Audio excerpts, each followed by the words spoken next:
نبی پاک صلی اللہ علیہ وسلم نے فرمایا 3 مرتبہ صبح 3 مرتبہ شام اعوذ باللہ السمیع العلیم 3 دفعہ یہ پڑھو، اور 1 دفعہ سورۃ حشر کی آخری 3 آیات هو اللہ الذی لا الہ الا هو عالم الغیب والشہادۃ هو الرحمن الرحیم۔ اعوذ باللہ من الشیطان الرجیم ہے نا، اس کو پڑھنا ہے اعوذ باللہ السمیع العلیم من الشیطان الرجیم۔ فرمایا 3 دفعہ اس کو پڑھو اور 1 دفعہ سورہ حشر کی 3 آیتیں، 1 دفعہ صبح اور 1 دفعہ شام۔ صبح کیا ہے، شام کیا ہے؟ تو اعلیٰ حضرت بریلوی فرماتے ہیں صبح سے مراد ہے آدھی رات ڈھلنے سے لے کر سورج نکلنے تک، آدھی رات ڈھلنے سے لے کر یعنی تہجد کا ٹائم سے لے کر سورج اور شام کیا ہے، دوپہر ڈھلنے سے لے کر مغرب کی اذان تک، یہ شام ہے۔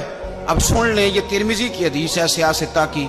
نبی پاک نے فرمایا جس نے 3 مرتبہ اعوذ باللہ پڑھی اور 1 بار سورہ حشر کی آخری 3 آیتیں پڑھی، 1 دفعہ صبح پڑھے 1 دفعہ شام پڑھے، نبی کریم علیہ السلام فرماتے ہیں اگر صبح پڑھے گا تو 70,000 فرشتے شام تک، اور اگر شام کو پڑھے گا تو 70,000 فرشتے صبح تک پڑھنے والے بندے کی مغفرت کی دعا مانگتے رہیں گے۔